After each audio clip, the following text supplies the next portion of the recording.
This is the SACOG 2019 Housing Legislative Update webinar. This is Greg Chew with the Sacramento Area Council of Governments. Today we have Eric Phillips with Goldfarb Lipman, who's going to be giving an update on legislative changes the last couple of years in the California legislature and what it means specifically to local governments. We will be covering things that have happened in the last couple of years, and then towards the end, he'll be covering kind of current topics that are being discussed right now at the legislature. So I'm going to review his biography.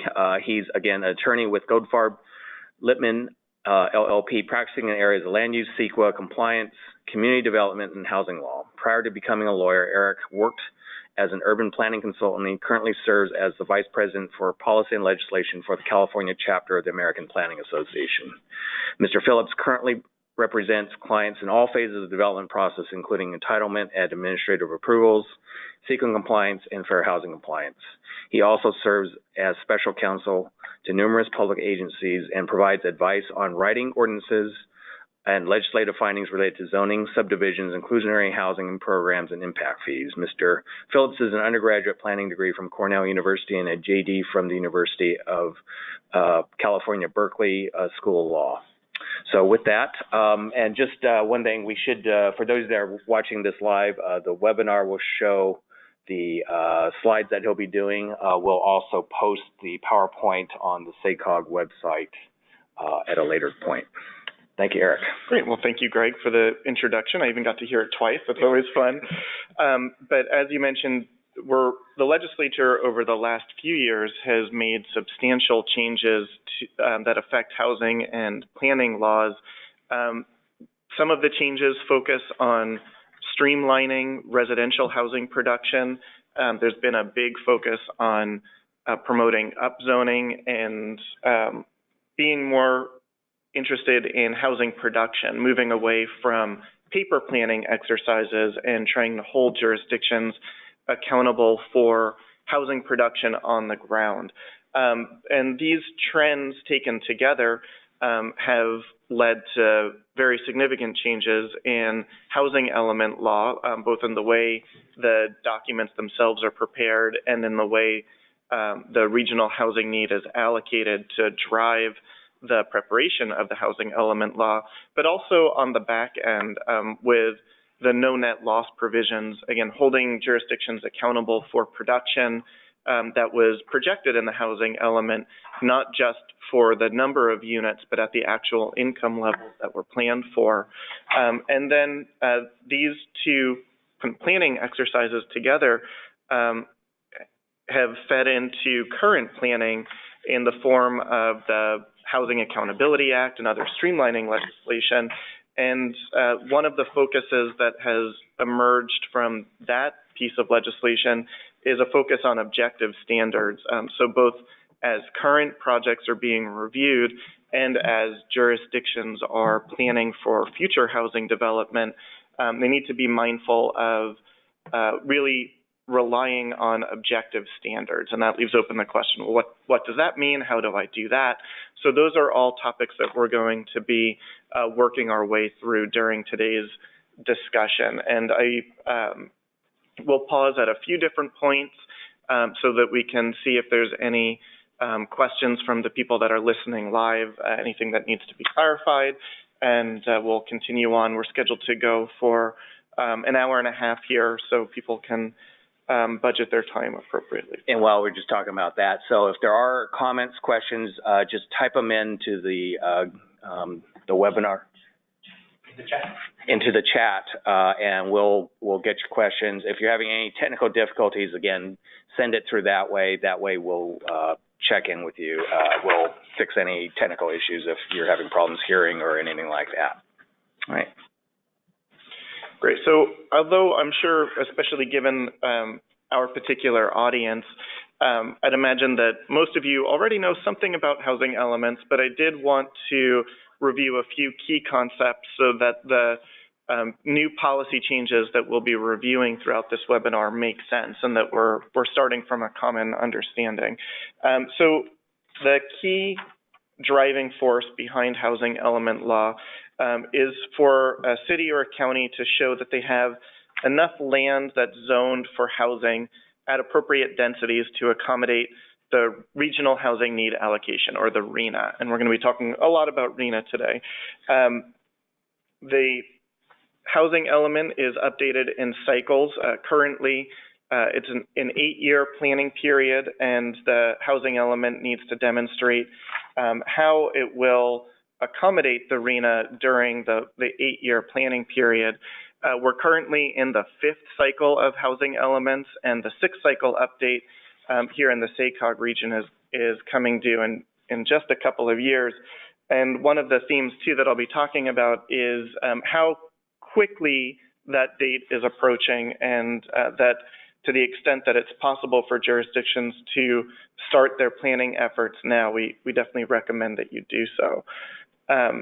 Another key component of housing elements and the RHNA allocation is the way that RHNA is divided by income category. And actual affordability requirements will vary greatly by jurisdiction, but on average, statewide, about 40% of units are allocated to low and very low income households, 20% for moderate income households, and 40% for above moderate income households. So in a made-up model city jurisdiction with 1,000 units of RHNA, they would have to plan for 400 units at that lower income category, 200 units for moderate, and 400 units for above moderate income. And the way that they demonstrate that they can accommodate that RHNA is by doing an inventory of sites that are available and including that in the housing element. The inventory has to show the zone that can accommodate the housing that's expected, as well as the density. And the default density of 30 dwelling units per acre here in our region is what's used to be deemed appropriate for lower income households. Lower densities than that can be used for moderate and above moderate income households. But taken together, the inventory is required to identify specific sites, their capacity for future development based on the zoning and other site constraints, which we'll talk about in just a little bit.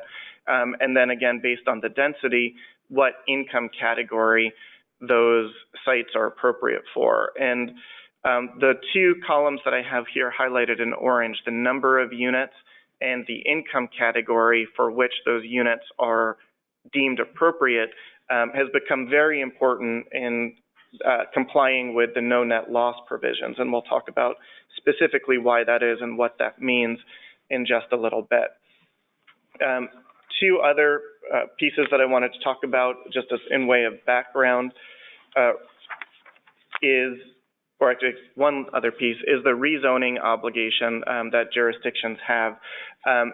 If the inventory shows that there is not enough sites that are available to accommodate the RHNA, the housing element has to identify sites in the inventory that will be rezoned as part of a program to make those sites available.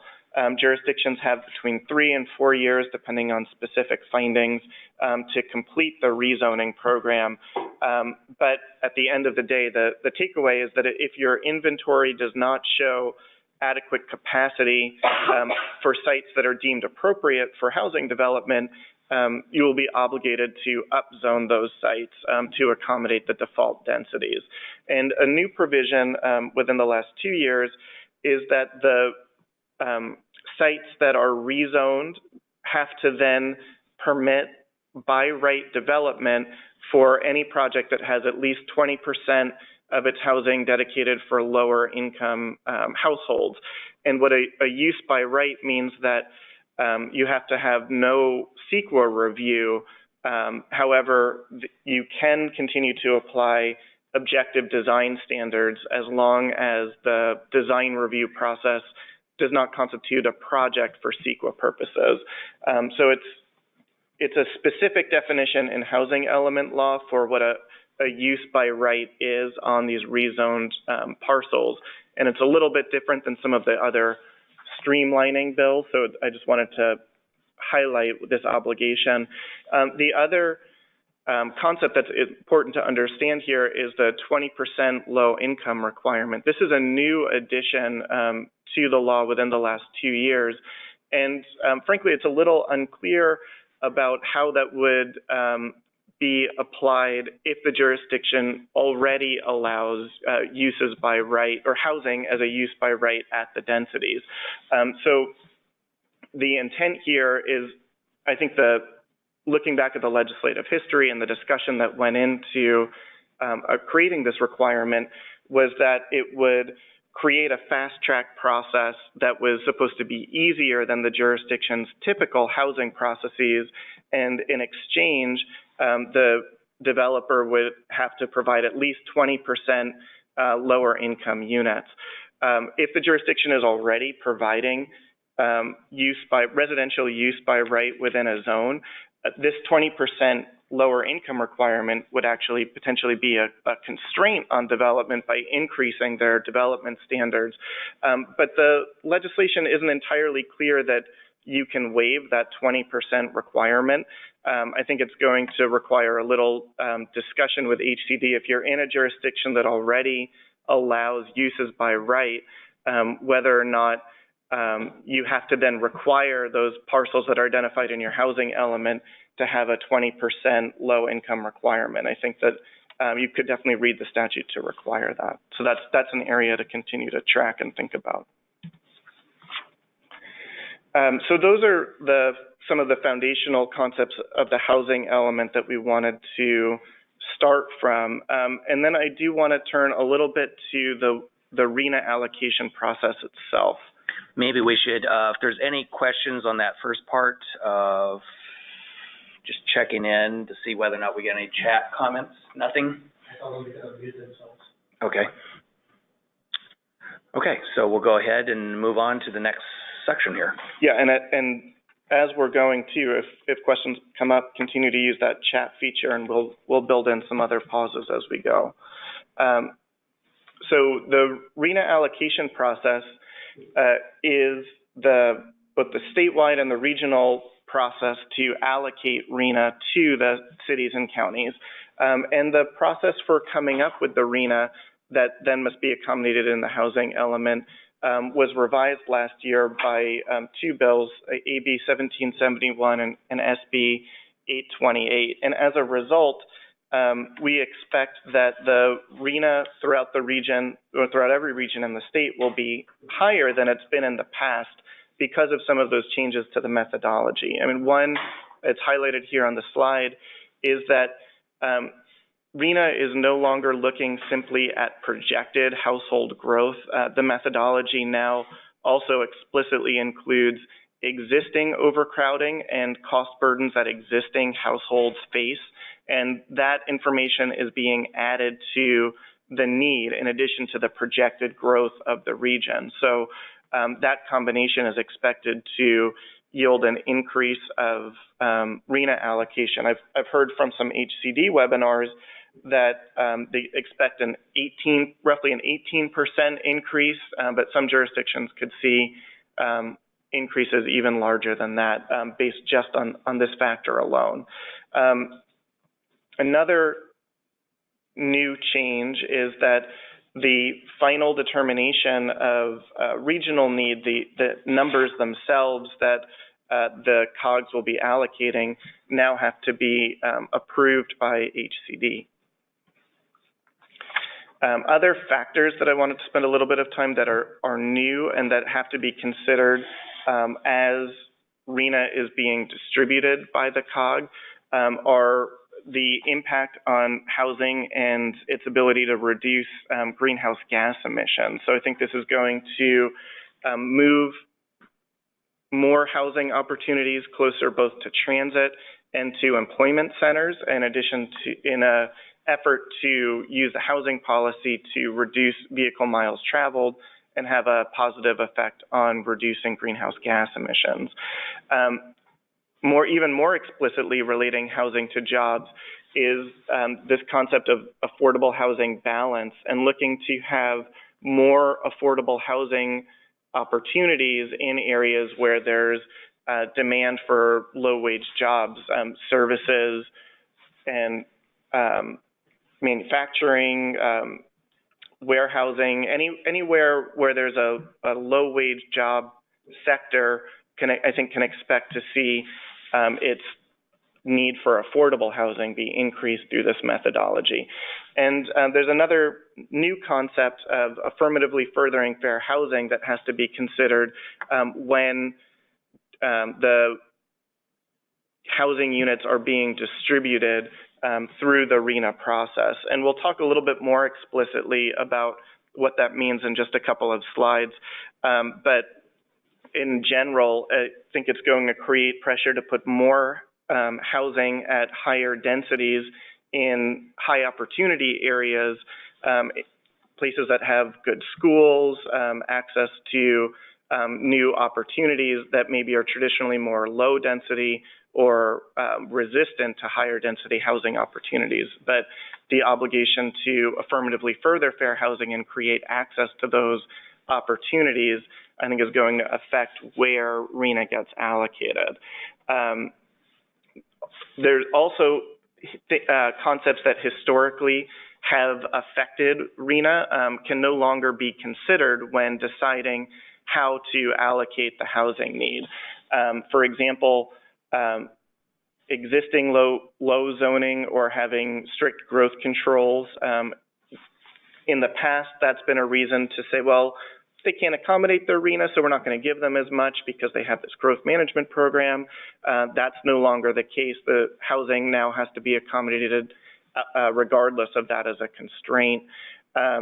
Also, failure to meet the RHNA in the past, and this is in part how jurisdictions like Beverly Hills ended up with a low-income housing distribution in the single digits because they have a historically poor track record of producing affordable housing. So the theory up till now has been allocate more low-income housing to jurisdictions that will actually produce it. But then again, that leads to some jurisdictions having a disproportionately low share of the need to plan for higher density, lower income housing. And the law has now been changed so that the past failure is no longer a factor that goes into determining how RHNA will be allocated. So we can expect to see those jurisdictions that have not met the RHNA in the past getting an increased allocation and being expected to meet that through the new RHNA process. Just an overview of how the RHNA process methodology will work. The COG is going to create a draft methodology and submit that to HCD. HCD will review the methodology for consistency with all the standards that are now in state law. And as was mentioned or implied earlier, that there are a lot of new factors, and the methodology process is a lot more prescriptive than it's been in the past. So I think that there will be less variation between COGs in terms of the methodologies that they come up with for allocating RHNA between their jurisdictions. After HCD reviews the methodology, they will give feedback to the COG, and the COG then has the opportunity to modify or find that its methodology is consistent with state law, notwithstanding HCD's findings, and continue to do the final allocation.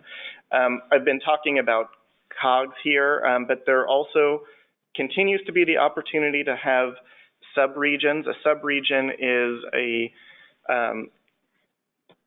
a formal agreement between a county and multiple jurisdictions within that county where they can use the state methodology but come up with their own allocation for RHNA apart from the COG process. But as I mentioned earlier, the RHNA methodology formula is much more prescriptive than it's been in the past. So I think although there's been some jurisdictions that have used subregions in the past and they continue to be allowed to do so, they might have less incentive to do that because the methodology that they'll be using is, again, very prescriptive and is maybe not likely to differ from the methodology that the COG would use. But it does continue to be an option if jurisdictions are interested in pursuing just that. On that note, so we've discussed this here in the SACOG region, and currently there's no counties and the jurisdictions in those counties that are seeking the sub-regional allocation as of right now. If they do, then they would need to let us know by next month, by May. Oh yeah, thank you for highlighting the deadline on that. But again, some of the incentive for doing that has been reduced by the new methodology. But once the region's overall housing need has been determined, the COG will then complete a draft of the allocation and how it will be distributed between jurisdictions. Any jurisdiction can then appeal that allocation, and HCD also now has the ability to appeal allocation. So there will be some opportunity for back and forth on the distribution process and the decisions that the COG makes in terms of assigning housing to its individual jurisdictions. After the appeal process has completed, the COG will then finalize its determinations and finalize the allocation that's been assigned to each jurisdiction. There is some case law where jurisdictions have challenged the COG's authority for assigning RHNA, and the court decided that that was not a permissible challenge. There can be a lot of political opposition. It can be a contentious process during this, especially during this appeals process. But once the decision is finalized, the COG isn't at risk of being sued and having a court overturn its allocation process to the individual jurisdictions.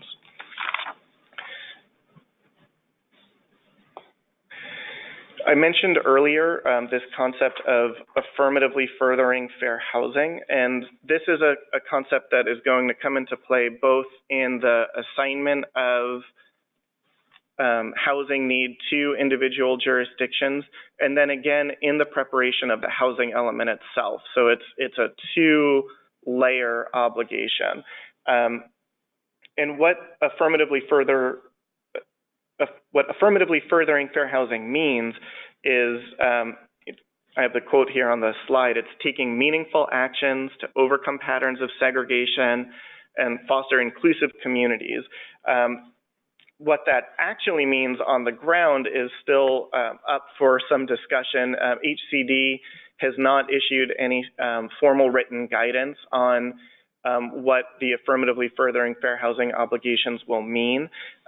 However, as I mentioned at the beginning, I've heard from both legislators, advocates, and HCD staff at different presentations that the expectation is that this will mean both that jurisdictions that have not done a good job of accommodating their lower income housing need in the past, but have high resources, again, either jobs, schools, or other opportunities, can expect to see their RHNAs increase. And then once the RHNA has been assigned, the other expectation that I've heard HCD staff express is that those jurisdictions will have to look at their single-family zoning and consider upzoning and creating new opportunities within their jurisdictions for lower-income, high-density housing, again, near schools and other employment opportunities and things that will accomplish the goals that are set out here on the slide. The state has identified what they call opportunity zones, and TCAC, the Tax Credit Allocation Committee for the state of California, has prepared comprehensive maps for the entire state that show opportunity areas by census tract. I have the Sacramento region here highlighted on the slide, showing areas where here the dark red are the highest resource areas as determined by TCAC, and those likely will be the types of areas where RHNA allocations will be higher, and then during housing element production, HCD will be looking for higher density, low-income housing opportunities within these zones. So I think, again, too, I'll take one more pause here before we start looking at the specific site inventory requirements and how to accommodate all of this RHNA allocation that we've been discussing. Do we have any comments on the chat yet? No? Great. Okay, so that must mean that this is all just easy and clear and everyone is digesting it. But that's, again, feel free to chime in and ask more specific questions as we're going. And again, we'll have a period of time at the last half hour-ish or so of this for Q&A.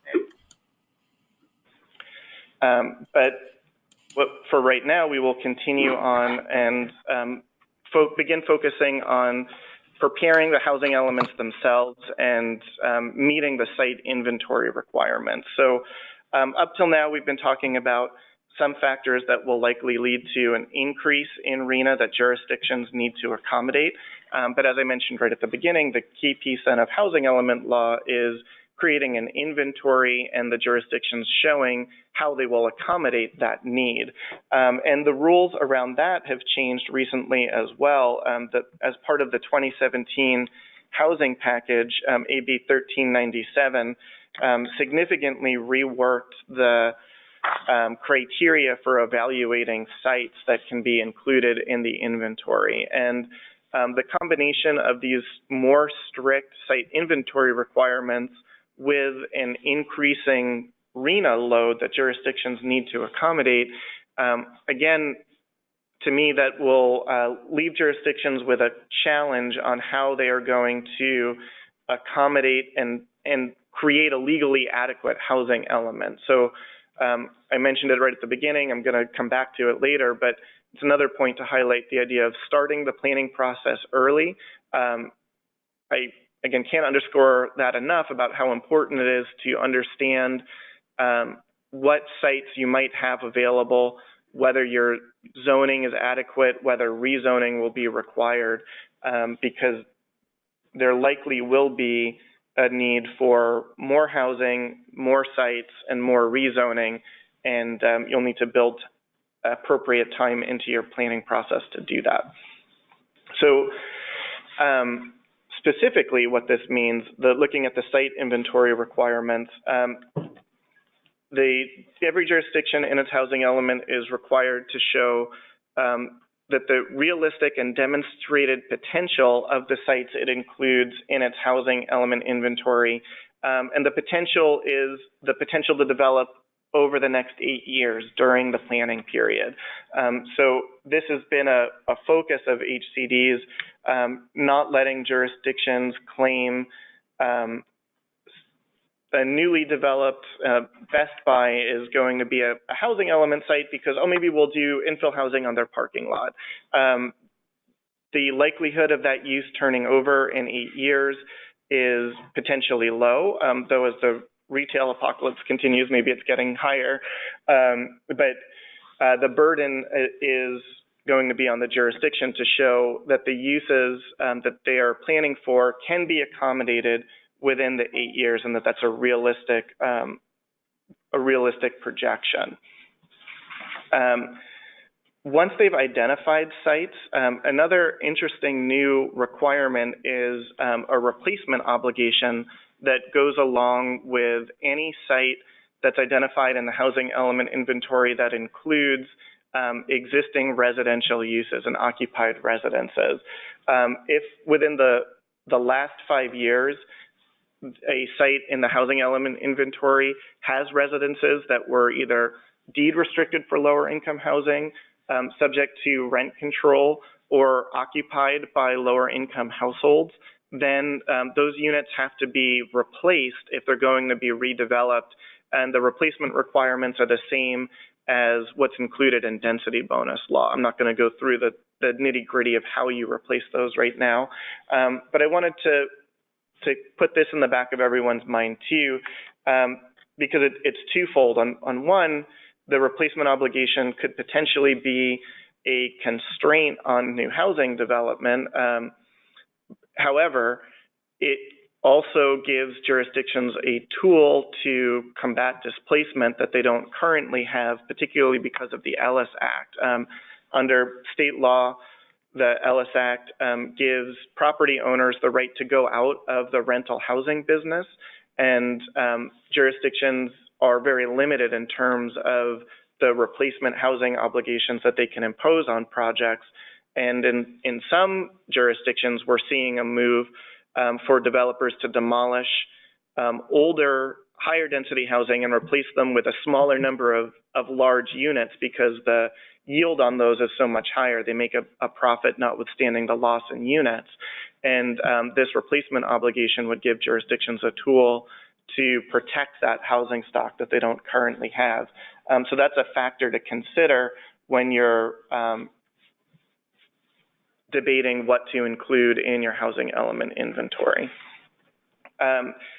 However, any sites that are non-vacant are subject to a very specific analysis, and the analysis has the list of factors to analyze to show that a site is a realistic non-vacant site that can develop has expanded over the last 2 years.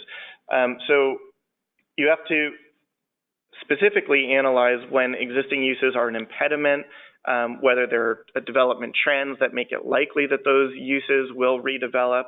But you also have to look at specific jurisdictional factors about prior experience to converting the uses that are on developed sites to higher density residential, as well as analyzing any leases or existing contracts for current use that would potentially keep a project site from redeveloping. So in that made-up Best Buy example that I gave a few minutes ago, if that property owner has a lease to continue their operations for the next 20 years, that's going to preclude you from including it in your housing element site, because that lease shows that they intend to continue their operations past the planning period, and it makes it very unlikely that those sites will redevelop.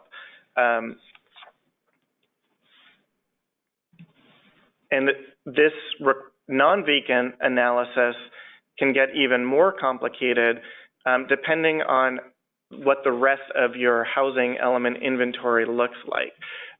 So there's another new requirement that says if more than 50% of the lower income RHNA is being accommodated on non-vacant sites, there's going to be a presumption that those existing uses impede development. And there's very specific findings in the statute that jurisdictions then have to make to overcome that presumption. And the takeaway there is that it's actually going to be very difficult to have an adequate site inventory unless 50% of your sites are vacant. And in developed metropolitan areas, finding sites that are vacant to make up 50% of your RHNA is going to be quite a challenge. So this leaves jurisdictions in a difficult position.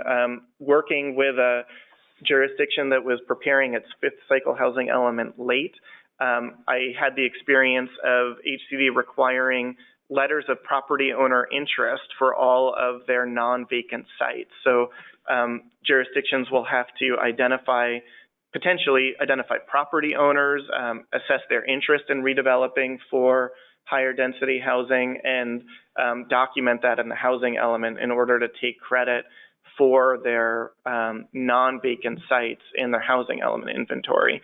And then vacant sites themselves aren't necessarily a get-out-of-jail-free card either. So I have 3 pictures on the slide here, none of which are considered to be vacant sites for HCD purposes. And if you squint at them, you might have trouble figuring out why. But HCD has taken a very strict definition of what constitutes a vacant site compared to a non-vacant site. So for example, the photo that I have in the lower left of this little montage, there's a parking lot that's at the edge of an undeveloped site.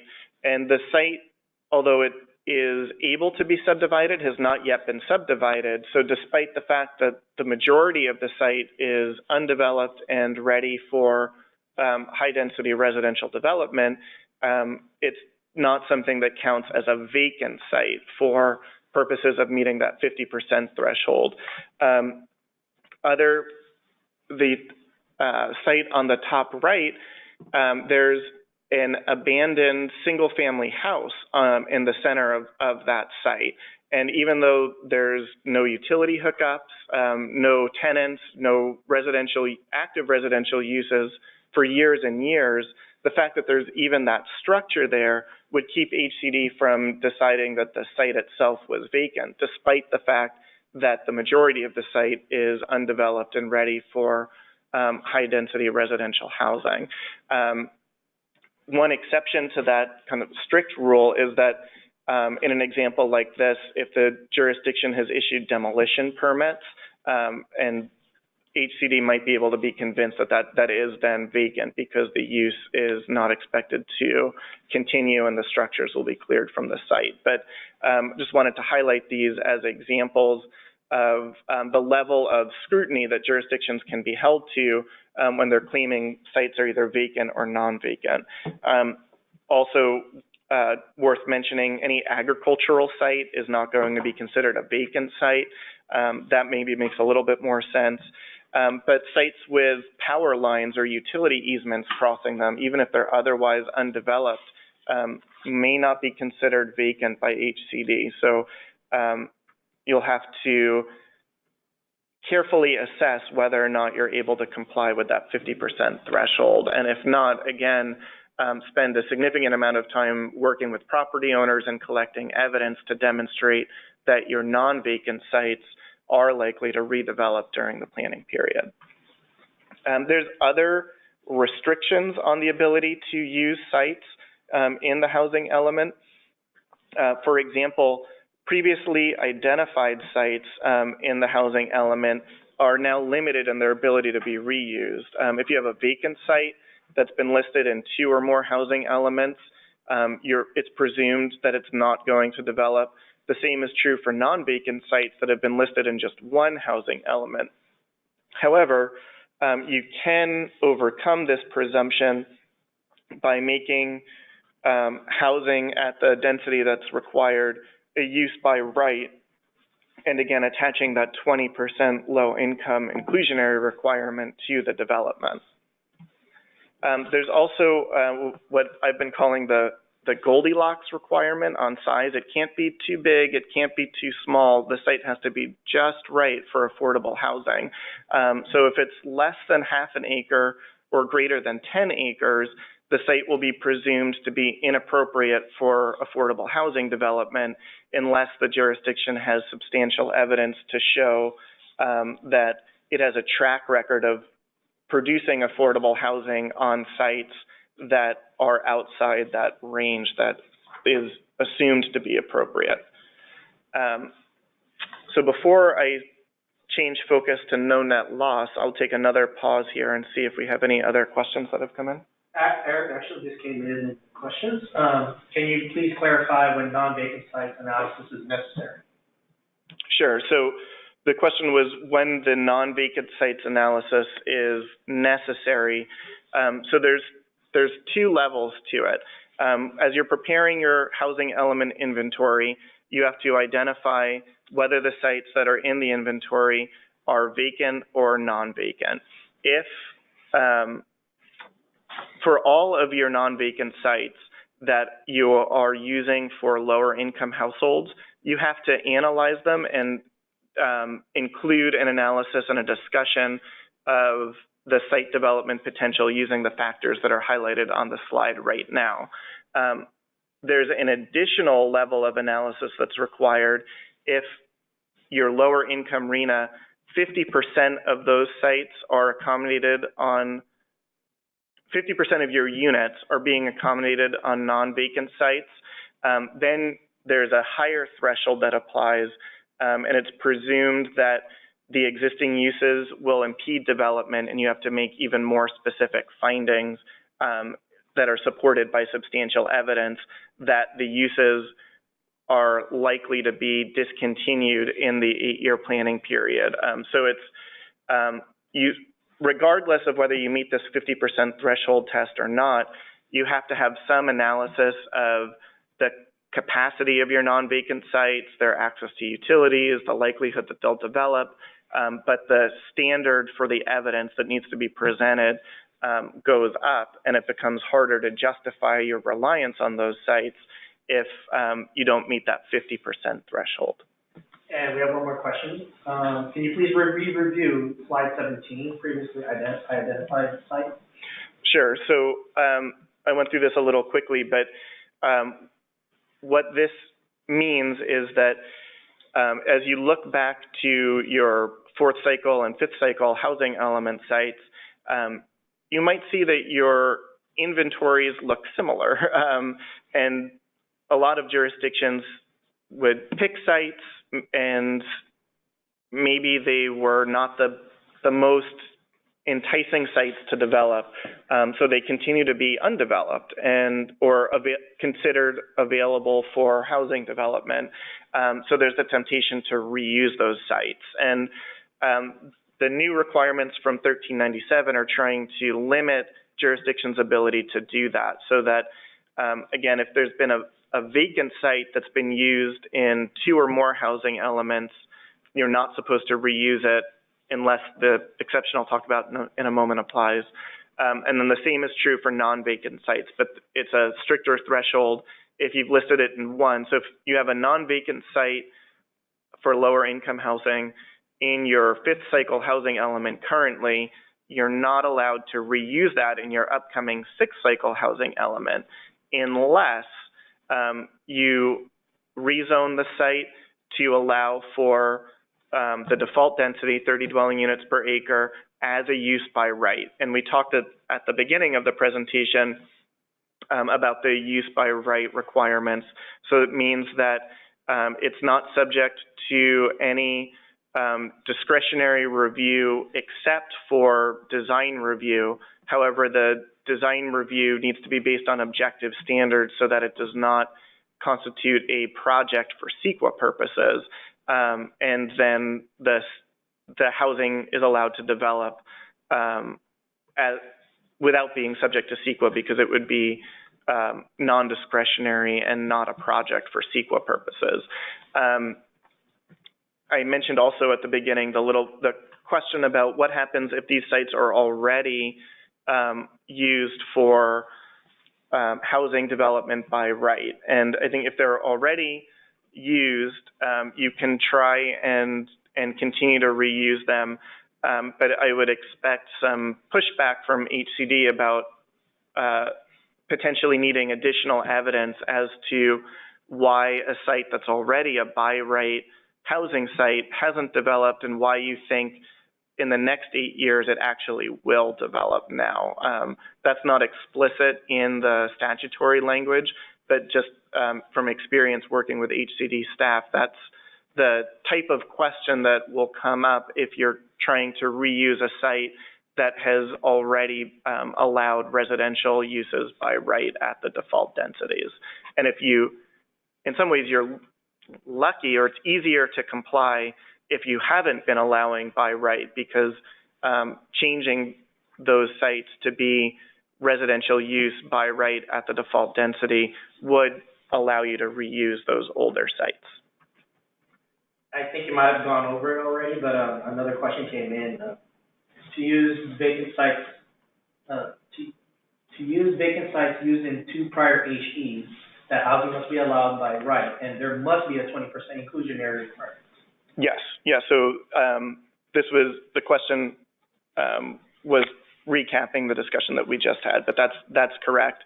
That non-vacant sites or vacant sites and 2 or more previous housing elements can be reused, but only if they're now allowing housing by right and attached to this 20% low income requirement.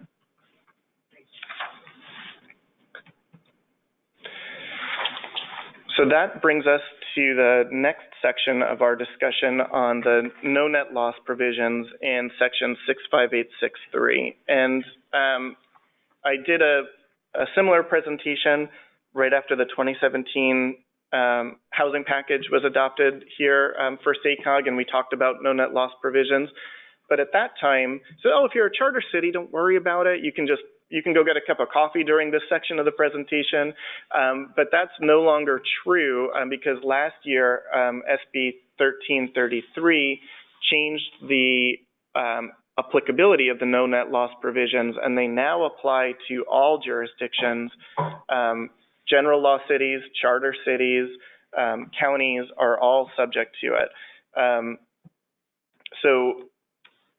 If you were not paying attention to this previously, I suggest that you tune in for the update here. But what the no net loss provisions do is that they apply to any site that was identified in the housing element inventory, and any time one of those sites is either downzoned so that it reduces its site capacity, or approved with a project that's different than what was shown in the housing element inventory, the no net loss provisions kick in, and they require specific findings to be made so that the jurisdiction can demonstrate that it's continuing to have adequate capacity throughout the end of the housing element period for whatever amount of RHNA it has left at that point. So let me explain that in a little bit more detail. So this is that same made up site inventory chart I showed at the beginning.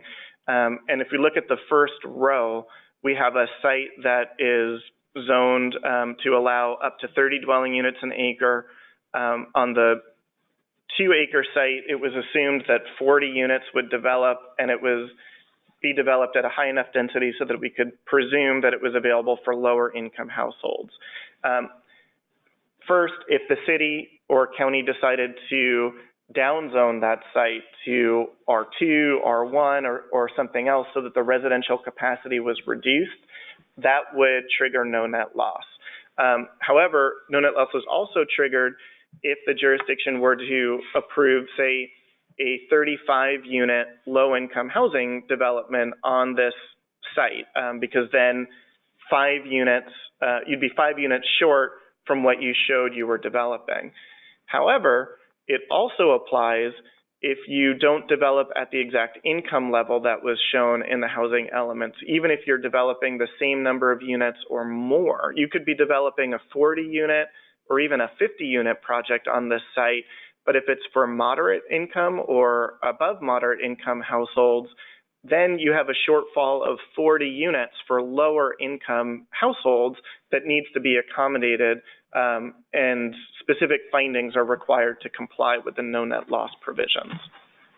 So what those findings are, it means first you have to find that the reduction is consistent with the general plan and the housing element. So it can't be in conflict with other general plan policies or development standards.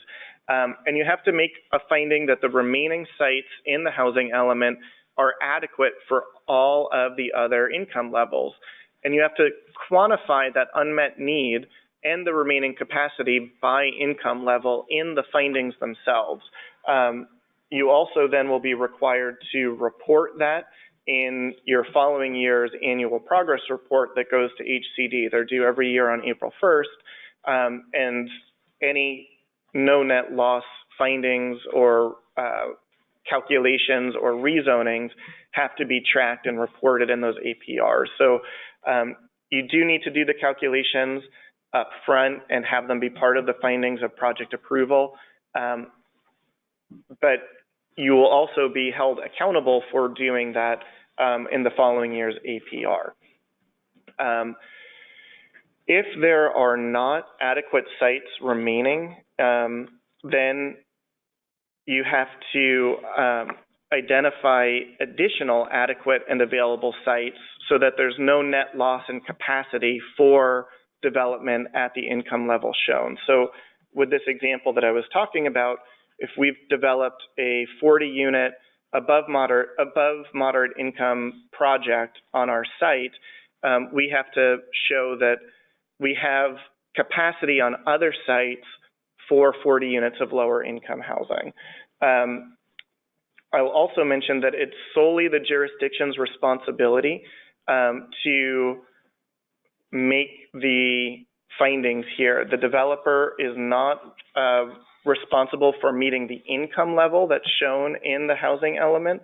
So if the developer is proposing 40 units again on this site of above moderate income housing, that's not a basis to deny that developer's project or to increase their affordability requirement. The city or the county is obligated to figure out how to comply with no net loss. And the ways to comply with no net loss, there's 4 options. One is that the remaining sites are adequate. And what this does is it creates a big incentive to create a buffer in your housing element when you're adopting it initially.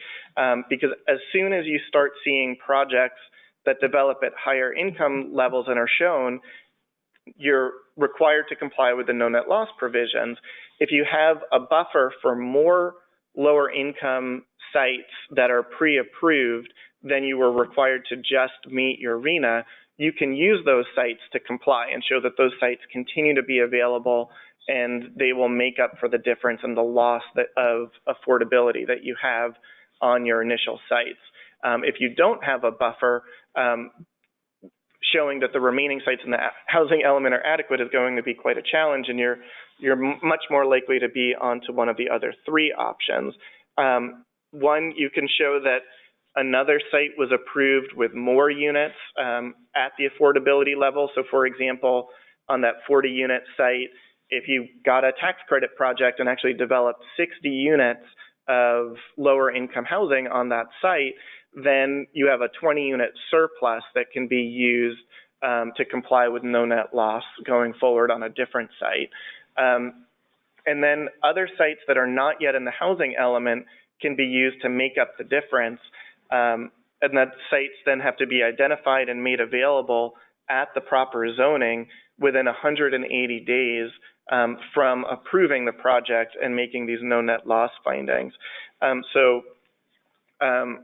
You also then not only need to upzone a site, but make sure that the site that's being upzoned meets all of the site criteria that make it a reasonable site to include in the housing element inventory going forward.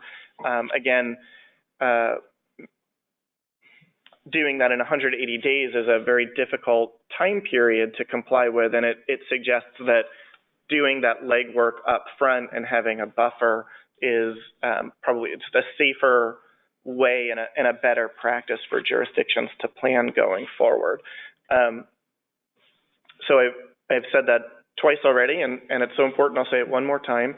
Build in a buffer of adequate sites. It really is part of the point of these no net loss provisions. Both the author and the director of HCD have said as much in public that they want jurisdictions upzoning more than the RHNA so that they can comply with no net loss. And I think that even though it's not technically required, you'll have an uphill battle with HCD if you don't have a buffer because they're going to point to these provisions and say you're going to be out of compliance as soon as you approve your first project.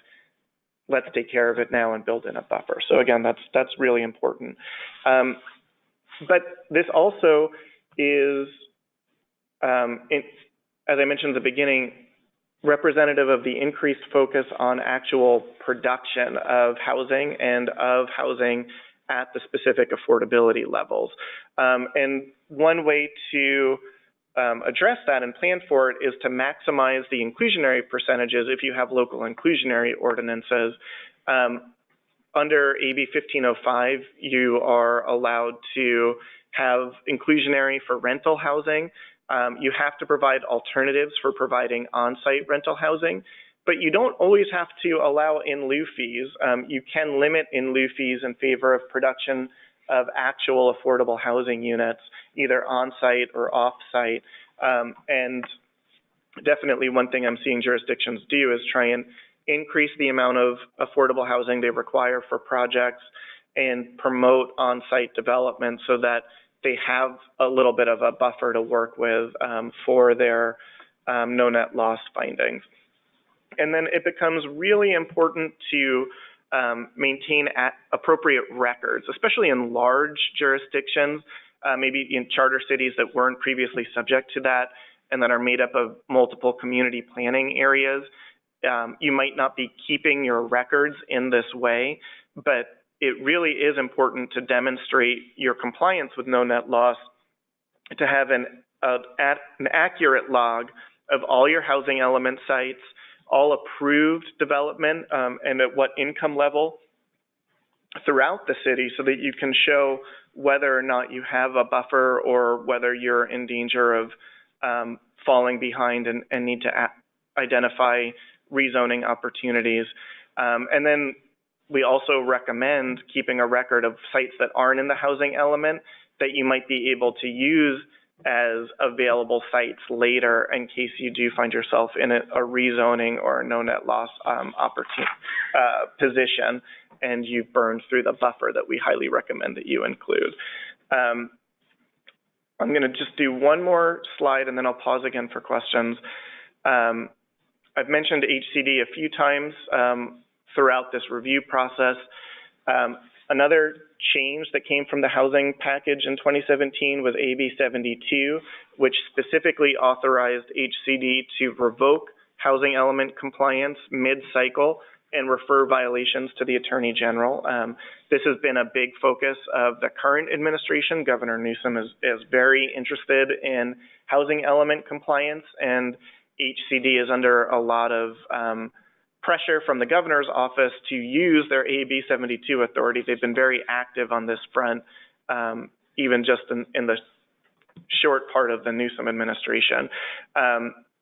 So again, I mentioned this to highlight how important it is to work with HCD in identifying sites and providing the analysis and making sure that your housing element is adequate and up to date, because if you don't, you will potentially have a target on your back. If you don't have HCD certification, you could lose access to state funding sources, and it also makes you a target for litigation, either from developers or housing advocates. And the last thing that I'll mention is that this renewed focus on HCD authority and implementation has empowered them to take a very critical look at jurisdictions and their development standards. And my experience with them recently has shown that they're really increasing their focus on objective standards. In the recent housing element update, one of the programs that HCD required was a program to review development standards and remove any non-objective development standards because of their potentially chilling effect on housing development during the planning period. And this is an area where we've seen a lot of attention from other legislators and the housing streamlining bills that I mentioned earlier. So that is going to definitely be a component of the sixth cycle housing element, is identifying how your local development standards are conducive to housing production and whether or not they have non-objective factors that potentially decrease housing development potential. I'm going to pause there. I'm going to talk more about objective standards with the time that we have left. But before I do that, I just want to pause and pick up any other questions. So we have two new questions, Eric. First one's going to be, how does the lack of developer responsibility for income level square with the prior stated requirement to basically have 20% inclusionary requirement? Yeah, so the question was some of the underlying tension between not being able to hold developers accountable for providing affordable housing and the need to both comply with no net loss, but also comply with the 20% affordable housing requirements to qualify for streamlining. So in some ways, that 20% threshold to qualify for streamlining as a use by right on housing element sites helps jurisdictions comply with no net loss. So the jurisdiction can't say that a site that's identified for lower income housing has to be 100% low income housing. There's lots of regulatory hurdles to putting a 100% inclusionary requirement on a site like that. Even AB 1505, which lets jurisdictions adopt their own inclusionary requirements, just creates a safe harbor of 15%. So you can do a 15% inclusionary requirement and be safe, but if you go above a 15% inclusionary requirement, HCD can require an economic feasibility study to show that the increased affordability requirement is not a constraint on development. But the by right provisions actually require jurisdictions to have a 20% inclusionary requirement on those certain sites. So that helps with no net loss to a certain extent, because on that 40-unit site that we were using as an example, if a developer wants to invoke the by right requirements, then they have to provide at least 8 of those units as lower income. And that still leaves a 32-unit shortfall, but it's a smaller no net loss obligation than the full 40 units. We actually had another question that came in, but the second one is HCD any less strict about non-vacant sites located in transit priority areas that have been upzoned to comply with the region's SDS under SB 375? Great, yeah, so the question was how HCD might look at non-vacant sites in infill areas, especially the ones that are consistent with the SCS. And I think that's a really good question. I mean, one of the concerns that I have with the new site selection criteria is related to that, is that it seems to run counter to the state's climate goals. It encourages development on more vacant sites, maybe on the urban fringes, and not where we want to be encouraging development for leveraging the investments that we've made in transit and reducing vehicle miles traveled. And that there's an inherent tension in the laws at this point. And I can't say that HCD is going to cut anybody any slack because of that tension. I mean, their hands are a little bit tied. They have to follow the criteria that are set in the statute. So to the extent that there is an inconsistency, it'll be up to the legislature to rectify that. So far, it doesn't seem like there's been a lot of, that argument hasn't been well received yet by the legislature. I think they want to see how the new RHNA allocation, distribution, and site selection criteria play out before revisiting any of the standards. But it is an underlying tension between the need for housing and the way we're accommodating it while still being reflective of the state's climate goals. And last question. How much RHNA credit does HCD allow for projected ADU production? Great. So the question was about projected ADU production and how you can take credit for that in your RHNA. And in some ways, the answer will be dependent on your jurisdiction's experience with developing ADUs and what sort of evidence you have to demonstrate their affordability. So an ADU that does not have a recorded regulatory agreement associated with it is by default just treated like any other housing development. You can assume that ADUs will be developed and maybe show that you're accommodating a portion of your overall housing need with ADUs, but absent any other data, you wouldn't be able to just automatically assume that those will be available for lower income housing.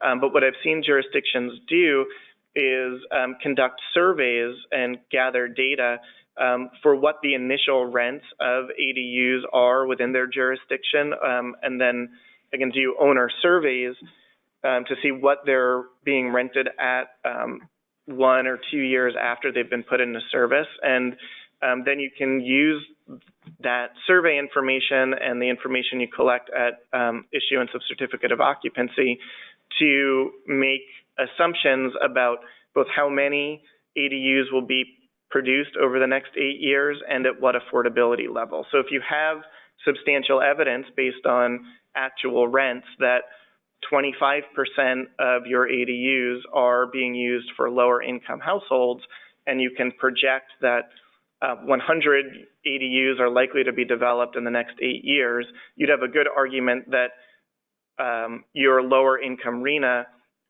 should be reduced by 25 units because 25 ADUs will come online at that lower income threshold. And again, I've seen that line of analysis and argument be accepted by HCD in housing elements, but you do need to have actual evidence based on your jurisdiction's experience, both producing ADUs and about their affordability level to take that credit. Thank you. Eric, one more quick question on no net loss. So you mentioned the 120-day threshold there. I think it is 180. 180. Sorry. So when does that clock start, and then what actually needs to be accomplished in that 180 days? Does the full sort of CEQA review need to happen, or what is that? Yeah, thank you. Those are both great questions. So the 180-day shot clock, we'll say, is launched from when you make your no net loss findings. So when you're approving a project that requires an upzoning, then your 180-day time period starts once you've approved that project and made those findings. And within those 180 days, you not only have to have identified the site, but you have to have completed the rezoning, and by extension, that means you have to have also completed any CEQA process that goes along with it. So to the extent that it would require, your best bet is, your best case scenario is that it was a site that maybe was available for upzoning and is consistent with your general plan to be upzoned, and you can streamline off of that environmental review and just increase the capacity under the zoning.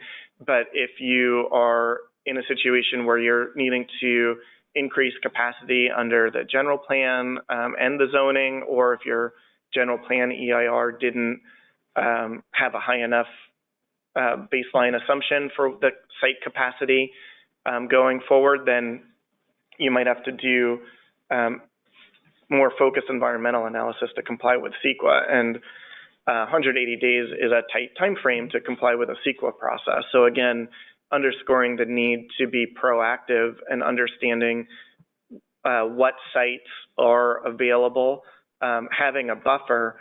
And if your record keeping indicates that you're getting close and maybe you're going to need to do some upzonings soon at your next big project that comes through is going to put you over the edge, start identifying those sites and rezone them in advance so that you have time to do a rezoning and a CEQA process before you're stuck trying to comply with this 180-day time limit. So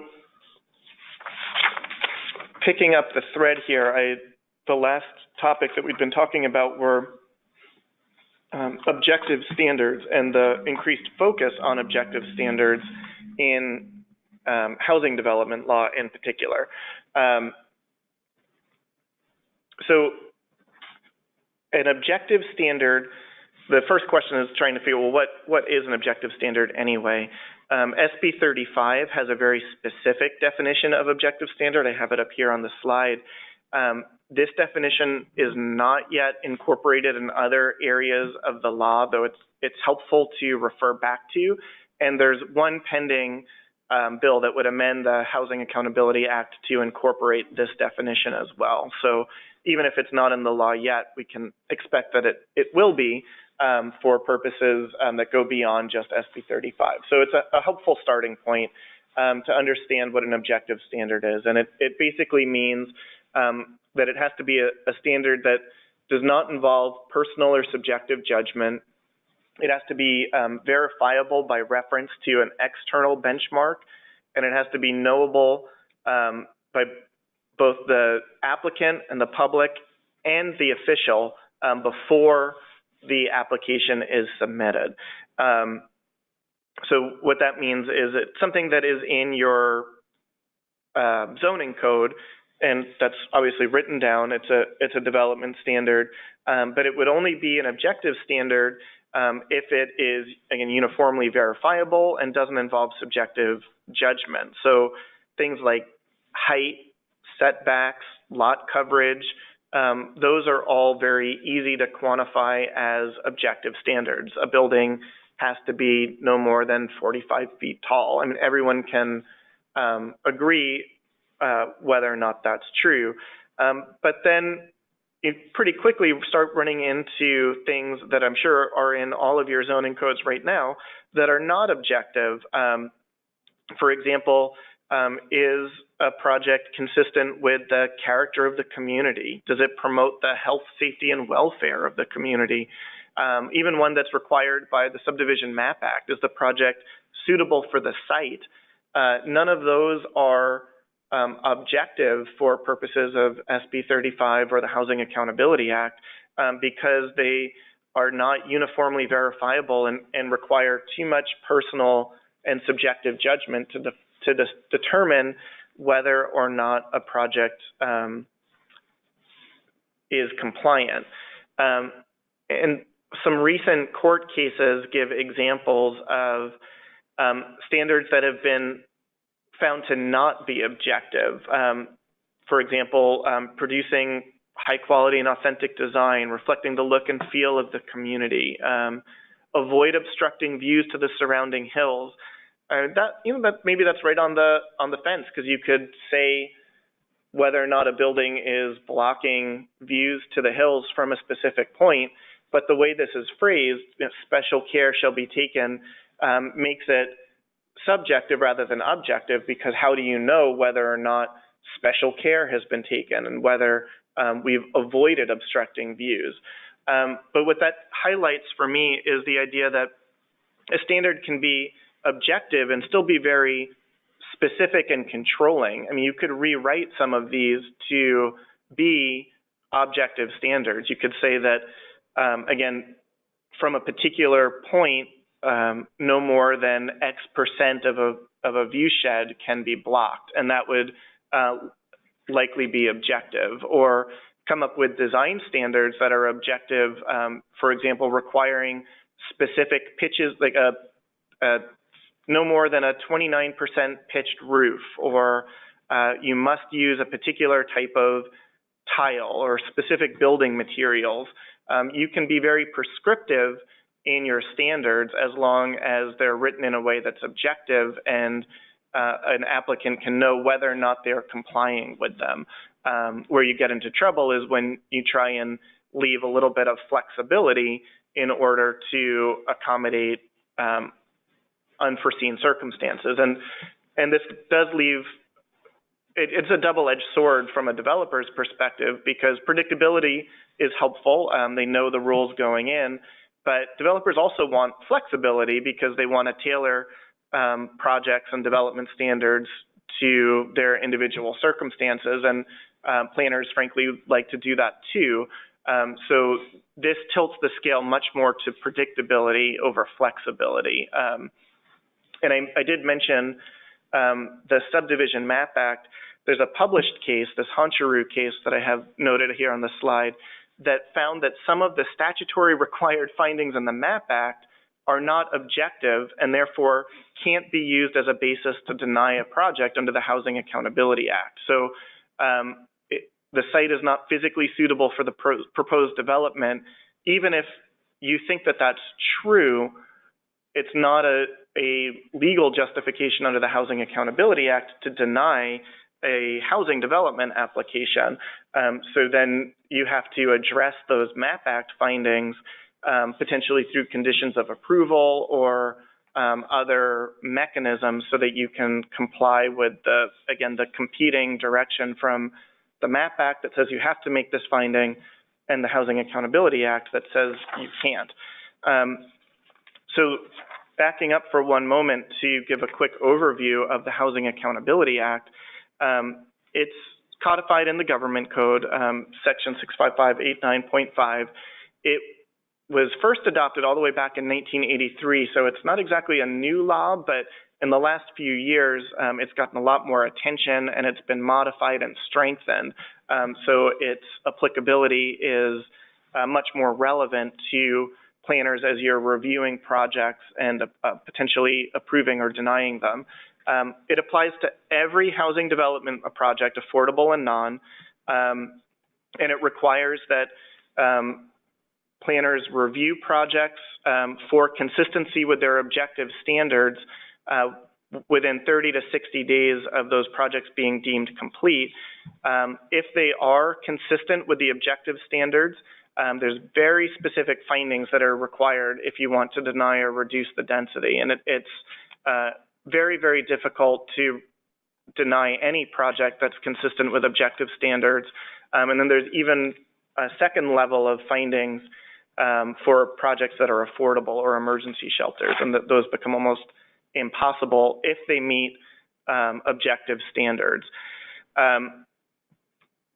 So the only way to deny a project or reduce its density is first to find that it's not consistent with your objective standards. But if it is, then you're left with finding that it would lead to a specific adverse impact to public health and safety, and there's no other way to satisfactorily mitigate that impact. And your standards that are applicable for this review include your general plan, your zoning, your subdivision requirements, and other design review guidelines, anything that's adopted and enforceable and objective against the city. Though I have seen in some cases developers argue that certain guidelines or other documents aren't intended to be binding, so they shouldn't be used for Housing Accountability Act purposes. So we definitely recommend having statements in your guidelines or in your ordinances that make it clear that those are binding development standards, so that to the extent they have objective requirements, you can enforce them. And I'm going to wrap. We have a few minutes left. I'll stop and see if we have any additional questions. But as I'm winding down, I did want to just wrap up with some closing thoughts. I mentioned throughout that it's just really important to begin your process early and be thinking about your need for zoning capacity or your need to have objective standards in your zoning now.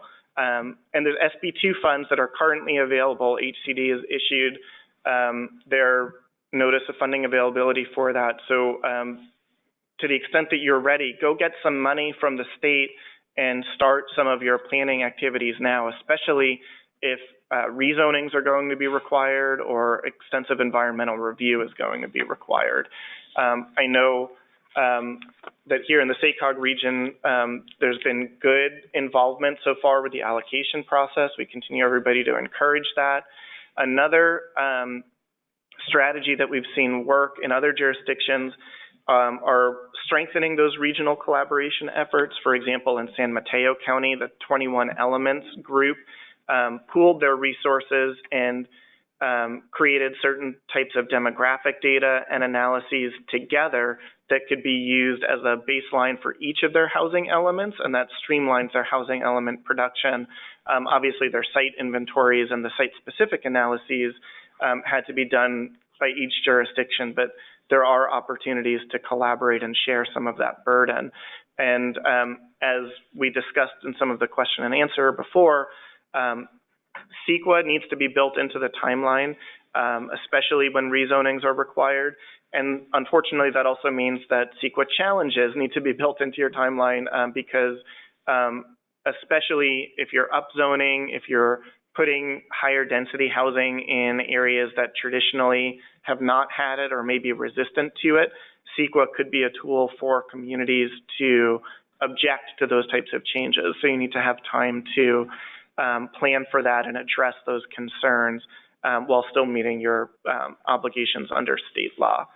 So again, I'll stop there. Thank you everyone for your attention so far, and we'll circle back to any last questions. Great. Thank you so much, Eric. So we have two things. We have a question that came in, and then we'll ask you at the end here is just what's going on with the legislature right now, and are there kind of any big ticket themes that we want to go to? But let's go to the question that came in. Two questions. You answered one of them already. Just to clarify for the audience, what date did no net loss provision, section 65863 go into effect for charter cities, and it is January 1st, correct, Eric? Yeah, so it was so no-net loss for charter cities became effective as of January 1st this year. It was a bill that was adopted last year. 1 second. So we have a question here. I know we won't have final numbers until fall, but we're in the midst of a general plan update, and it would be enormously helpful to have at least some notion over allocation this summer. Is there any chance SACOG will be able to provide us even with a rough estimate in early summer? So SACOG will be releasing a menu of methodologies for public review in August. That'll be the earliest time that you'll have any indication. That will, again, have a menu of options with a staff recommendation, and then it won't be official until October.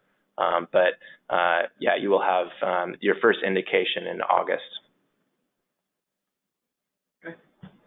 Thank you. So what's going on with the legislature and kind of big picture themes that jurisdictions need to consider? Yeah, so right now there are literally hundreds of housing and land use bills that are working their way through the Senate and House right now. One area, I'll start with the negative, one area that is not being addressed so much right now is the RHNA allocation process. I think the legislature and the advocates who are pushing for those changes feel satisfied with where that is at the moment. So most of the bills actually don't touch the housing element processes that we were discussing today. However, there are a lot of efforts to, again, continue the focus on streamlining and upzoning in jurisdictions. SB 50 is one that's getting a lot of the media attention, but there's also SB 4 and AB 1289 that are upzoning bills that would limit single-family exclusive zones and promote higher density near transit in connection with some level of affordability requirement. And each of those bills have slightly different requirements and different mechanisms for doing that, and they are working their way, again, through their various committees right now. The two Senate bills, 50 and SB 4, both passed out of their initial committee, and from what I've heard, the authors, Senator Wiener and Senator McGuire, are discussing amendments to each other's bills that might lead to a shared approach or some aspects of one being incorporated into the other. So it's a little early to say exactly what those bills will look like by the time they make it to their floor votes, but it does seem likely that at least one housing streamlining bill that will encourage or require upzoning near transit and in job centers will make it through the legislature. So that's something that we should be thinking about.